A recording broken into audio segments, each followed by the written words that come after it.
Hello, and welcome back to Ajayasthro Money Guru, your go-to channel for the latest updates and advanced analysis on various commodities. I am Neena, and today, on the 25th of July 2024, we are focusing on the significant developments in the cotton market. ICE cotton futures have extended their decline to a near 4-year low.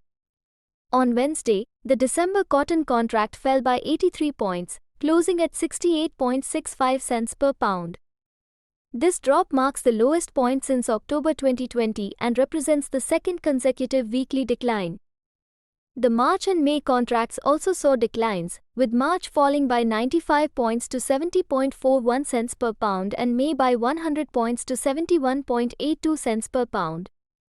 Several factors are contributing to the decline in cotton prices. Favorable weather conditions are expected to boost supplies, leading to a decrease in prices.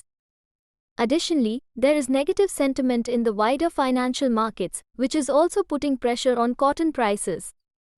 Anticipated larger yields, reduced global demand, and speculator selling are driving prices below the psychological support level of 70 cents per pound.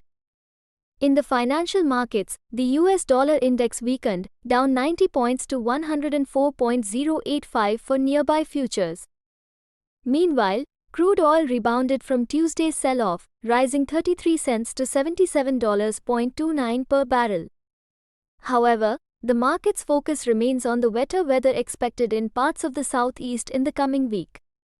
The USDA's weekly crop progress report on Monday showed improved crop conditions, enhancing the yield potential. The report indicated that 81% of the US cotton crop is squaring, which is 5% ahead of the average pace. Additionally, 42% of the crop is setting bolls, which is 8% above average.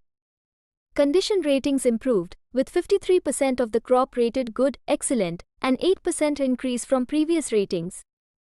Disappointing export data also pressured the market. Cotton export sales for the week ending July 11 hit a marketing year low of 27,240 running bales.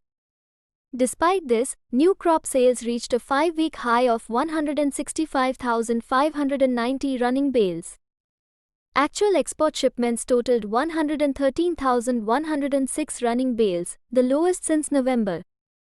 The USDA's latest balance sheet update revealed an increase in old crop stocks by 200,000 bales to 3.05 million due to reduced exports.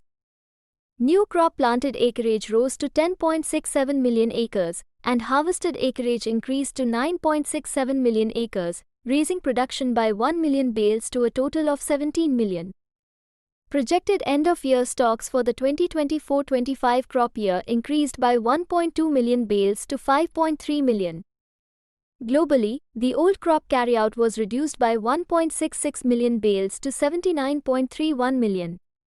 However, new crop world production increased by 1.05 million bales, with total stocks falling by 860,000 bales to 82.63 million.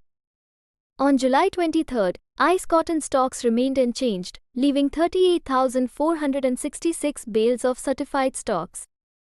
The Kotlook A index dropped 15 points on July 23 to 80.90 cents per pound. The USDA average world price was raised 34 points to 56.42 cents per pound, effective through Thursday. The Commitment of Traders report showed that spec funds remained net short 40,226 contracts of cotton futures and options as of July 16, a net reduction of 223 contracts from the previous week. That's all for today's update on the cotton market. Thank you for tuning into Ajayasthro Money Guru. Stay connected for more in-depth analysis and updates on various commodities. Don't forget to like, share, and subscribe to our channel. See you in the next video.